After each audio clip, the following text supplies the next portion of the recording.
हरे कृष्णा, राधे राधे। आप सभी का स्वागत है टीजे डिलाइट्स में। पढ़ाएंगे तो आइए पहले हम प्रभु की प्रार्थना से शुरू करते हैं।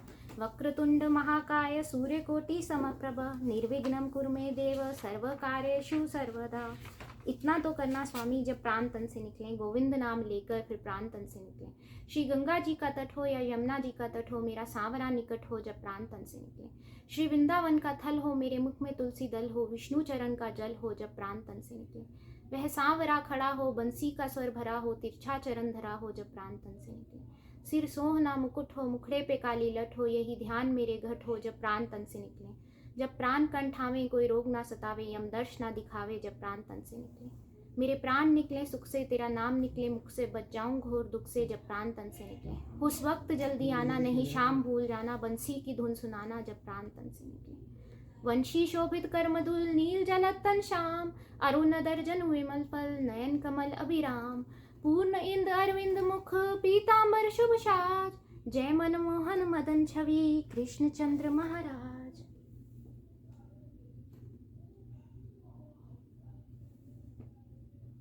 थोड़ा सा प्रभु की बाती को ठीक कर ले, फिर हम उनकी प्रिय आरती गाएंगे। बांके बिहारी तेरी आरती गाऊं, हे गिरधारी तेरी आरती गाऊं। मोर मुकुट प्यारे शीश पे सोहे, प्यारी वंशी मेरो मन मोहे। देख छवि बलिहारी मैं जाऊं, श्री बांके बिहारी तेरी आरती गाऊं। चरणों से निकली गंगा प्यारी, जिसने सारी दुनिया तारी। उन चरणन के मैं दर्शन पाऊं, श्री बांके बिहारी तेरी आरती गाऊं। दास अनाथ के नाथ आप हो मेरे, मोहन जीवन धन हो।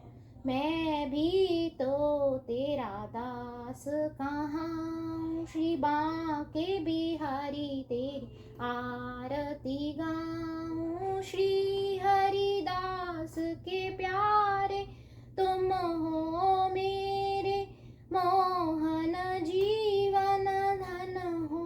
मैं भी तो तेरा दास कहाँ, श्री वृंदावन वास में पाऊं।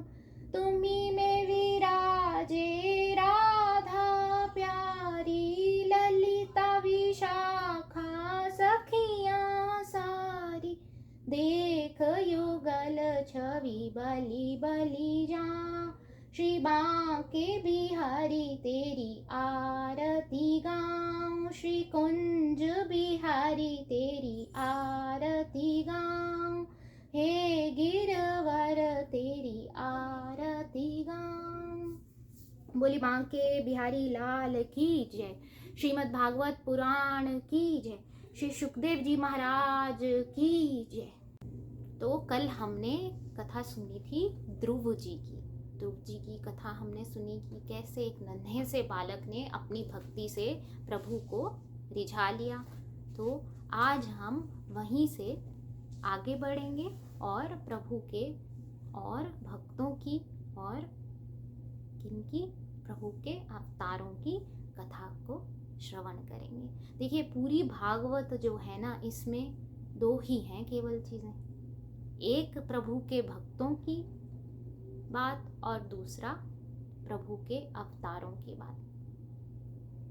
क्योंकि जब आप प्रभु के भक्तों का सुनते हैं तो आप भक्तों से प्रेरित होते हैं, इसलिए भक्तों की कथा सुनाई जाती है। जब प्रेरित होते हैं तो आपका प्रभु की तरफ झुकाव होता है, झुकाव होता है तो मन में लगन लगती है, लगन लगती है तो प्रभु से प्रेम बढ़ता है, और जब प्रेम बढ़ता है तभी आगे जाकर प्रभु की प्राप्ति होती है। और मनुष्य जीवन जो है उसको पार लगाने का एकमात्र उपाय जो है वो प्रभु की प्राप्ति है, प्रभु का प्रेम है।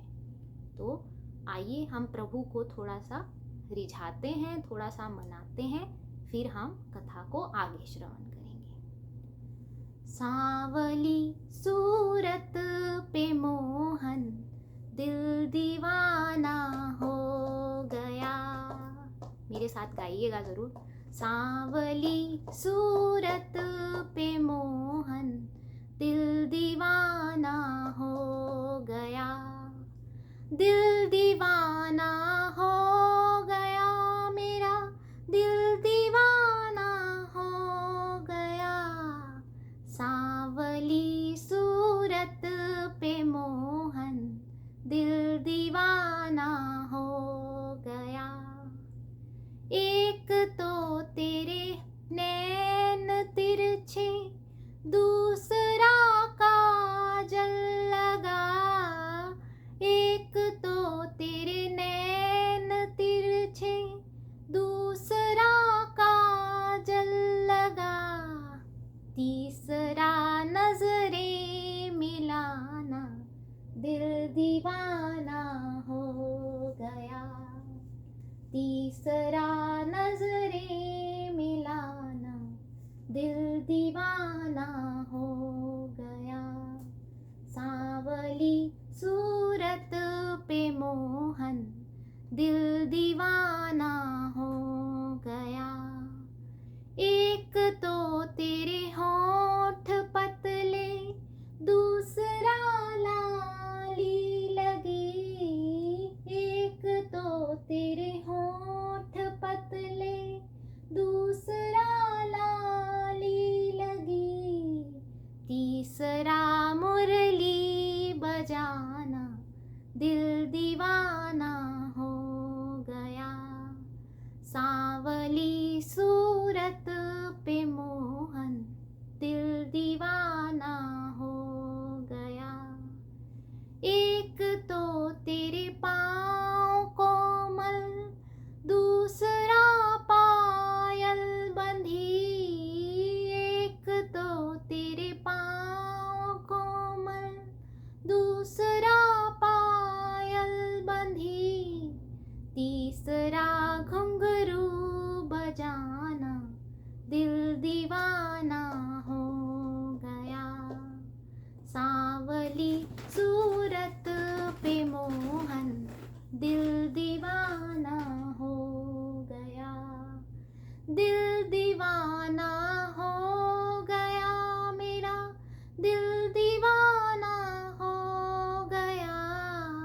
सांवली सूरत पे मोहन, दिल दीवाना हो गया। एक तो तेरे संग राधा, दूसरा रुकमन खड़ी। एक तो तेरे संग राधा, दूसरा रुकमन खड़ी। तीसरा मीरा का आना, दिल दीवाना हो गया।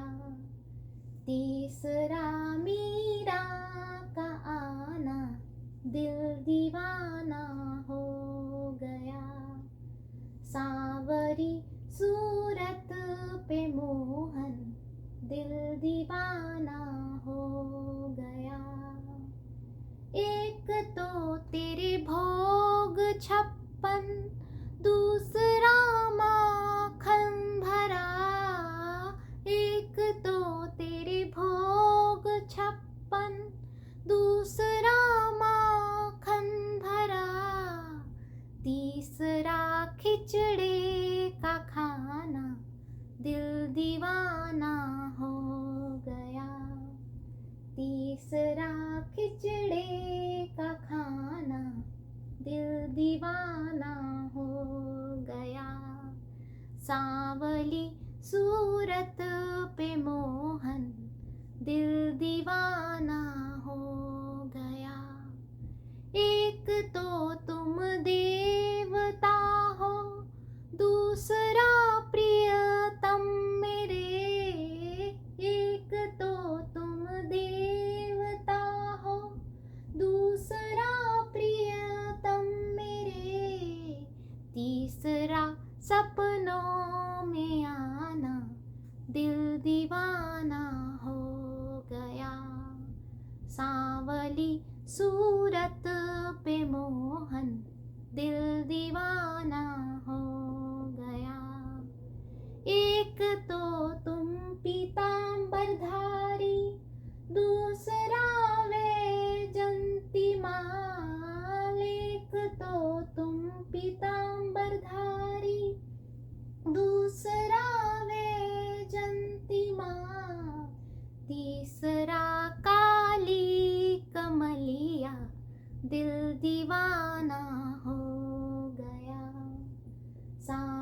सांवली सूरत पे मोहन दिल दीवाना हो गया, सांवली सूरत पे मोहन दिल दीवाना हो गया। बोले बांके बिहारी लाल की जय, श्रीमद् भागवत पुराण की जय, श्री सुखदेव जी महाराज की जय। चलिए अब हम कथा को आगे बढ़ते हैं। शुभदेव जी ने आगे ध्रुव जी महाराज के वंश का वर्णन किया है। इनके वंश में बहुत राजा आए हैं, राजा अंग आए हैं, फिर राजा वेन आए हैं। वेन जी के शरीर के मंथन से भगवान का अवतार हुए हैं प्रभु पृथु जी। तो कहिए पृथु जी भगवान की जय। पृथु जी जो हैं वह महारानी आर्ची जी के साथ, जो लक्ष्मी स्वरूपा हैं, इनके साथ प्रकट हुए हैं। इनकी लीला का भी विशेष वर्णन है भागवत में। आगे इन्हीं के वंशजों का भी वर्णन है।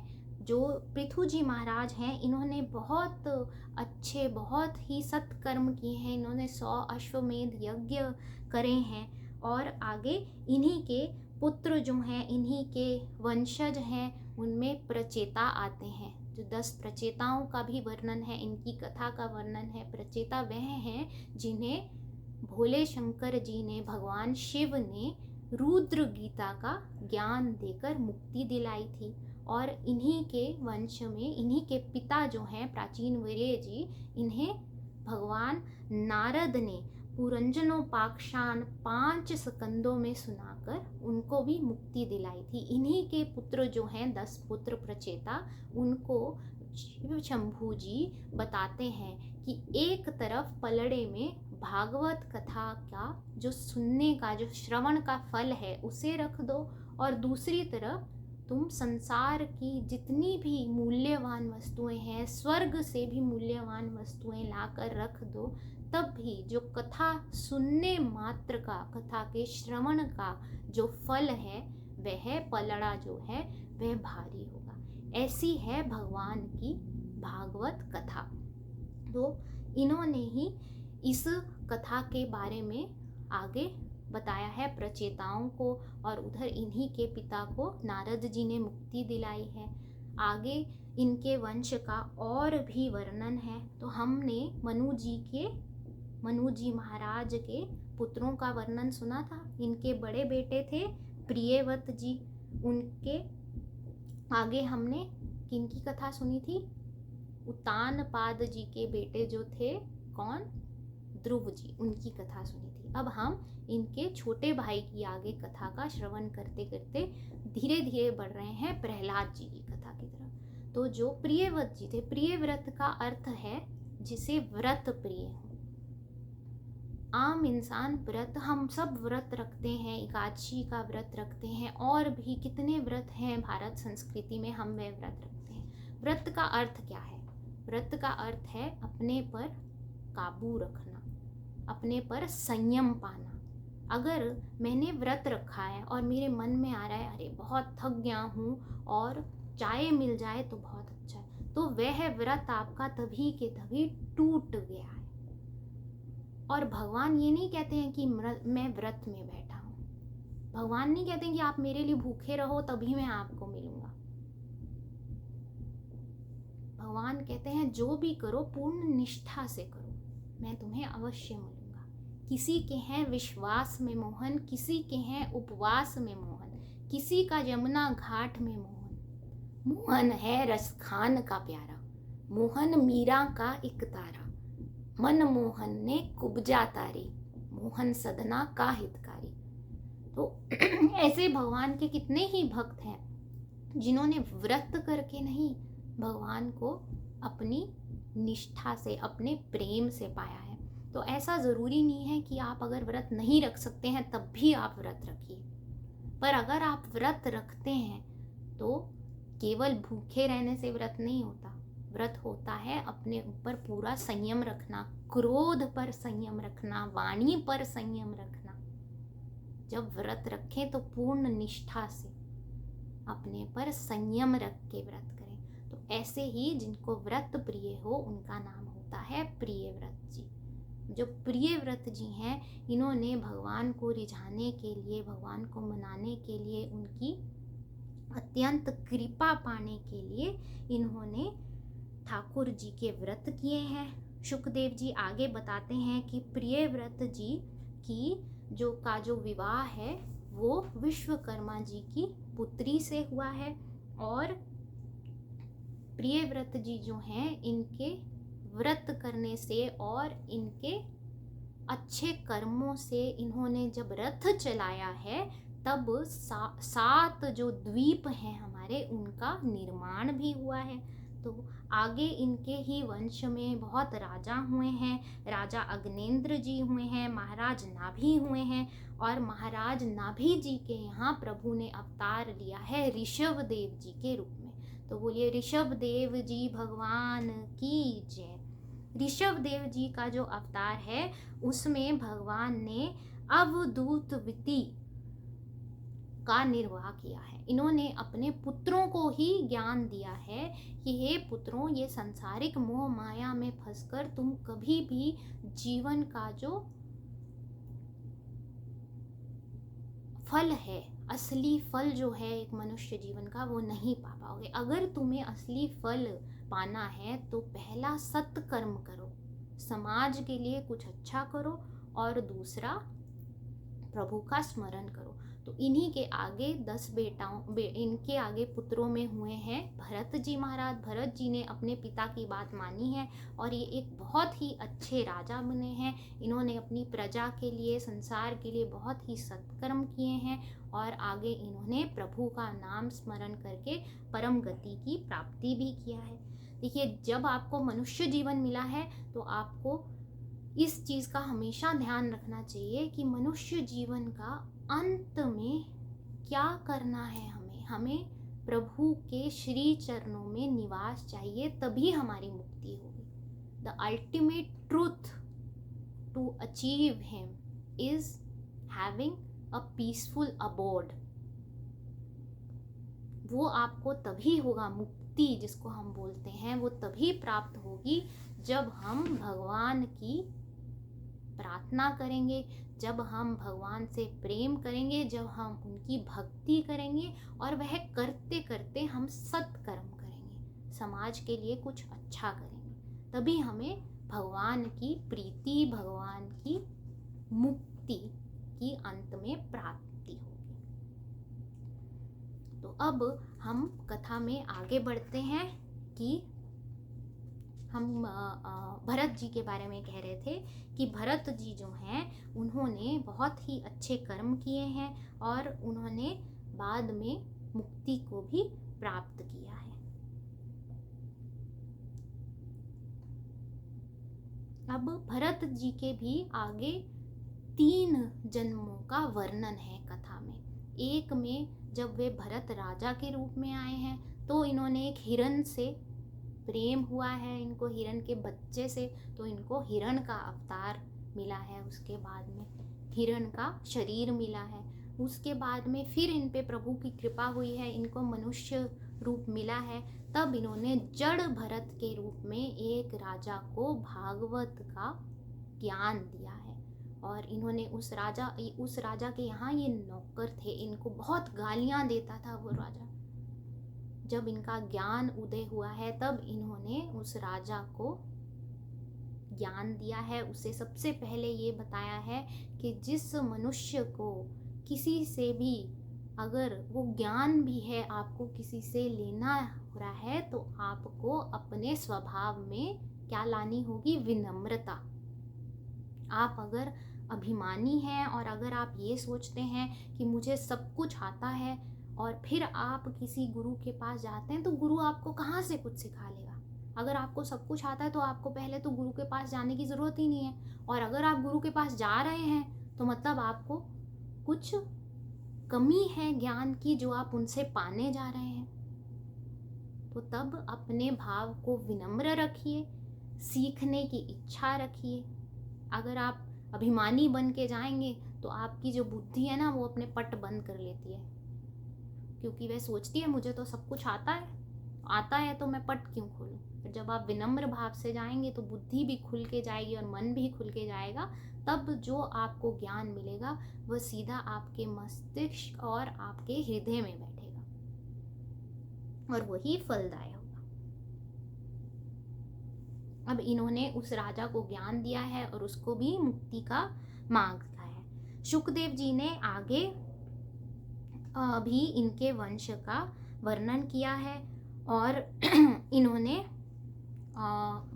जो हमारे किनकी कथा कर रहे थे हम, ध्रुव जी के वंश का बहुत ही विस्तार में वर्णन है भागवत कथा में। अब शुकदेव जी ने इसके बाद परीक्षित जी को ब्रह्मांड में प्रभु के स्वरूप का दर्शन कराया है और इनको बताया है कि ये जो पूरी सृष्टि है इसका कर्ता धर्ता केवल प्रभु है और उसी रूप में उनका दर्शन भी कराया है परीक्षित जी को। यहाँ पर हम प्रभु के एक भक्त की कथा सुनते हैं। कुछ भक्तों की कथा भी बीच में आनी चाहिए ना। एक भक्त है प्रभु के जो पहले तो भक्त नहीं था, अजामिल जो था वो बड़ा ही धूर्त था, बड़े पाप के कर्म करता था, शराब पीता था, वारांगनाओं का संग करता था, जुआ खेलता था, अनंत दुष्ट था और इसको किसी भी भगवान के प्रति कोई लगाव नहीं था। वो अजामिल जो था वह एक काम उसका अच्छा था कि उसके जो बच्चा हुआ उसने उसका नाम क्या रखा था, आपको पता है अजामिल जी की कहानी तो आपको पता होगा क्या नाम रखा था इसने अपने बेटे का, नारायण। तो बोलिए नारायण भगवान की जय। अब इसने अपने बेटे का नाम रखा नारायण। नारायण जो था उसकी वृत्ति भी फिर नारायण जैसी थी, वह बहुत अच्छे कर्म करता था, उस पे अपने बाप का जो स्वभाव था उसका असर नहीं था। अब अजामिल जो था इसने तो सारी उम्र गलत काम करके ही अपना समय काटा। अब जब इसको मृत्यु आई तब इसने क्या किया, इसने पुकारा नारायण नारायण नारायण, ऐसे करके इसने अपने बेटे को पुकारा। अब बेटा तो आया नहीं, तो नारायण किसका नाम है, हमारे श्री हरि का। तो तब भगवान के पार्षद इनको लेने आ गए। अब जब अजामिल ने ये देखा कि स्वर्ग से पार्षद आए हैं तो अजामिल भी सोचने लग पड़ा कि मैंने तो इतने दुष्कर्म किए हैं, इतने पाप किए हैं, तो मुझे कैसे भगवान के पार्षद लेने आ सकते हैं। तब उन्होंने पार्षदों से पूछा कि मैंने ऐसा कौन सा कर्म किया है कि तुम आ गए हो। तब पार्षदों ने इनको बोला है चाहे तुम्हारी आखिरी घड़ी में ही, पर उस समय तुमने भगवान का सच्चे मन से नाम पुकारा है और जो कोई प्रभु का नाम सच्चे मन से पुकारता है उसको प्रभु ज़रूर पार कराते हैं। ऐसे ही प्रभु ने अपने इस अजामिल को है पार कराया है और इनके दूत आए हैं प्रभु के इनको लेने के लिए। तो अब हम पढ़ते हैं प्रहलाद जी की कथा की तरफ। प्रहलाद जी जो थे इन्होंने हिरण्यकश्यप के यहाँ जन्म लिया। हिरण्यकश्यप जो था उसने घोर तपस्या की और ब्रह्मा जी से वर मांगा कि मुझे कोई मार ना सके। एक तरह से इन्होंने जो वर मांगा वह ये था इनके हिसाब से, इनके दिमाग के हिसाब से कि ये अमर हो गए, अब ये इनको कोई नहीं मार सकता। तो इन्होंने भगवान से क्या वर मांगा है कि मुझे कोई मार ना सके, ना दिन में मार सके ना रात में मार सके, ना ज़मीन पे मार सके ना आकाश में मार सके, ना मैं किसी अस्त्र से मरूं ना मैं किसी शस्त्र से मरूं, ना मैं घर में मरूं ना मैं बाहर मरूं, और ना मैं मनुष्य से मरूं ना मैं पशु से मरूं। अब इन्होंने ऐसा करके ये सोच लिया कि अब तो मुझे कोई नहीं मार सकता और इन्होंने खुद को ही भगवान समझना शुरू कर दिया और जो इनकी जनता है, राजा थे ये, उसको सताना भी शुरू कर दिया। क्योंकि जब इंसान अपने आप को ये सोचता है कि मैं बहुत बड़ा हो गया हूँ तो फिर उसके मन में अभिमान आ जाता है जो गलत राह पर ले जाता है। ऐसे ही ये वैसे ही हो गए। अब जो इधर प्रहलाद जी थे, ये थे हमारे भगवान विष्णु के भक्त, और इनके अब सबसे बड़े दुश्मन जो हैं वे कौन हो गए? इनके खुद के पिता, क्योंकि इनके पिता को लगता था कि विष्णु से बड़ा उनका खुद का दुश्मन और कोई नहीं हो सकता, और इधर तो इनका अपना बेटा ही विष्णु जी का भक्त है। अब इन्होंने प्रहलाद जी को इतने कष्ट दिए हैं, और प्रहलाद जी ने हंसते हंसते वह सारे कष्ट झेले हैं भगवान का नाम लेते हुए। और हमारे जो श्री हरि हैं, उन्होंने भी प्रहलाद का हर मुश्किल में साथ दिया है। जब इनकी बुआ इनको गोद में लेकर बैठ गई हैं, जिनको वरदान था कि वे जल नहीं सकती हैं, तो वे अग्नि में बैठ गई हैं और प्रहलाद जी को अपनी गोदी में ले रखा है। और जब अग्नि प्रज्वल हुई है तो होलिका तो जल गई है, पर प्रहलाद का बाल भी बांका नहीं हुआ है। करुणा निधि घनश्याम की जिस पर दृष्टि होए, उसका पूरे संसार में बाल ना बांका कोई। ऐसे ही प्रहलाद जी, क्योंकि वो भगवान के भक्त थे, उनका बाल भी बांका नहीं हुआ है। पर अभी पिता की जो अभिमान है इनके पिता को, और जो उसका गुस्सा है वह शांत नहीं हुआ, बल्कि वो और बढ़ गया कि मैंने इतने प्रकार की यातनाएं दी हैं उसको, इतने प्रकार से इसको मारने की चेष्टा की है, पर ये हर बार बच जाता है। तो ये क्या करते हैं कि इनको एक जलते हुए खंबे से बांध देते हैं। जब ये वहाँ भी श्री हरि का नाम लेकर उस खंबे से भी बच जाते हैं, तो इनके पिता को और गुस्सा आता है, और वो तलवार लेकर इनकी तरफ बढ़ते हैं। और जब ये तलवार मारने लगते हैं तो प्रहलाद जी तो बच जाते हैं, वो तलवार खंबे में जाकर लगती है और खंबा जो है वो टूट जाता है, और उससे भगवान का अवतार आता है। कौन सा अवतार आता है भगवान का? नरसिंह रूप का अवतार आता है। बोलिए नरसिंह भगवान की जय। अब नरसिंह भगवान का जो रूप है वह बहुत ही भयानक रूप है, पर अगर आप एक भक्त की नज़र से देखेंगे तो आपको वो भयानक नहीं लगेंगे। तो जो सब लोग उस समय महल में खड़े हैं वे तो डर गए हैं, पर जो ध्रुव जी हैं वे उनको देखकर मंद मंद मुस्कुरा रहे हैं। अब नरसिंह भगवान आगे बढ़ते हैं और इन्होंने हिरण्याकश्यप जी को अपनी गोद में उठाया है और इनको कहाँ लेकर गए हैं? चौखट पर।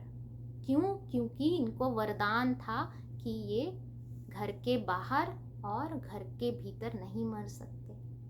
तो उन्होंने इनको चौखट पर लेकर गए हैं और बहुत ज़ोर से गर्जना की है और इनको मारने लगे हैं। तब हिरण्याकश्यप ने पूछा है कि मेरे को तो वरदान मिला हुआ है, तुम मुझे मार ही नहीं सकते हो। तब भगवान ने इनको बोला है कि तू क्या मुझे गौर से देख रहा है? देख, ना तो मैं नर हूँ, ना तो मैं मनुष्य हूँ, और ना ही मैं पशु हूँ। मैं तो आधा मनुष्य और आधा पशु हूँ, और ना ही इस समय अंधेरा है, ना ही रात है, ना ही दिन है, ना ही तू घर के भीतर है और ना ही तू घर के बाहर है, ना ही तू जमीन पर है और ना ही तू आकाश में है, तू तो मेरी गोदी में है। और अंत में प्रभु ने अपने नाखूनों से इनको चीरते हुए इनको भी मुक्ति दी है। हम हिरण्याकश्यप जी को जो भगवान ने मारा है उसको ये क्यों नहीं कहते हैं कि भगवान ने इनको मार दिया है? ऐसा इसलिए नहीं बोलते हैं, ये बोलते हैं कि भगवान ने इनको मुक्ति दी है, क्योंकि वह जो घर है वहाँ पे भगवान का कौन है? भक्त है। और जिस घर में भगवान का भक्त आ जाता है ना, तो उस घर तो छोड़िए 21 पीढ़ियाँ जो होती हैं उनकी तर जाती हैं। तो इसीलिए ऐसे ही इनके जो पिता हैं प्रहलाद जी के, उनको भी भगवान ने अपने नरसिंह स्वरूप से तारा है। इसके बाद जब भगवान शांत नहीं हो रहे हैं तो सब देवताओं ने आकर भगवान को शांत करने की कोशिश की है, पर भगवान शांत नहीं हुए हैं। तब ध्रुव जी ने जब प्रार्थना की है तब भगवान शांत हुए हैं। तब इन्हें ध्रुव जी से पूछा है कि यहाँ पे जितने भी खड़े हैं वे मेरे निकट आने से भी डर रहे हैं, थर थर कांप रहे हैं, तुम्हें मुझसे डर क्यों नहीं लगा। तब बहुत ही प्यारी बात कही है ध्रुव जी ने कि प्रभु मैंने आपके मुख की तरफ तो देखा ही नहीं, जिसे देखकर शायद बाकी के लोग डर रहे थे। मैंने तो आपके श्री चरणों में ही अपना ध्यान रखा। और ये बात कितनी सही है। देखिए, पहले तो हमारी औकात ही नहीं है कि हम उस परम पुरुष परमेश्वर की जो छवि है, उसकी जो सूरत है, उसको देख सकें। इतने पापी हैं हम, इतने हमारे ऊपर अभी कर्ज हैं कि हमारी वह औकात नहीं है कि हम उनकी चेहरे की तरफ नज़रें उठाकर देख सकें। दूसरा ये है कि जो भगवान की आभा है, जो उनकी रोशनी है, तेज है, उससे निकल कर उनके चेहरे को देखने के लिए जो शक्ति हमारी आंखों में होनी चाहिए, वो शक्ति या वो कृपा भी भगवान ने अभी हम पर नहीं की है। तो इसीलिए हमें भी भगवान के श्री चरणों में ही ध्यान रखना चाहिए। हाँ, जो उनकी एक मंगलमय मूर्ति है, कमल नयन, मुस्कुराती हुई वो प्यारी सी छवि है, उसको अपने मन में रखिए और उनके श्री चरणों का ध्यान कीजिए। जब आप ऐसे भगवान के श्री चरणों का ध्यान करेंगे तो भगवान आपको अवश्य मिलेंगे। तो ऐसे ही प्रहलाद जी की ये प्यारी सी बात सुनकर कि प्रभु मुझे आपसे क्यों डर लगेगा, क्योंकि मैं तो आपके श्री चरणों में अपना ध्यान लगाए बैठा था, प्रभु ने इनको भी आगे पार लगाया है। अब आज की कथा को हम यहीं पर विश्राम देते हुए आगे हम मनु जी के वंश में आगे बढ़ेंगे। और किनकी कथा आएगी कल? राम जी की कथा आएगी कल। आगे हम कथा को कल करेंगे। आपका हमारे साथ जुड़ने के लिए बहुत बहुत धन्यवाद। और चलिए अब हम प्रभु का नाम लेते हैं, जो उससे प्यारा है वो लेते हैं। हरे कृष्ण कृष्णा कृष्णा हरे हरे, हरे राम राम राम हरे हरे, हरे कृष्ण कृष्णा कृष्णा हरे हरे, हरे राम राम राम हरे हरे, हरे कृष्ण कृष्णा कृष्णा हरे हरे, हरे राम राम राम हरे हरे, हरे कृष्ण कृष्णा कृष्णा हरे हरे, हरे राम राम राम हरे हरे। जय श्री कृष्ण। राधे राधे।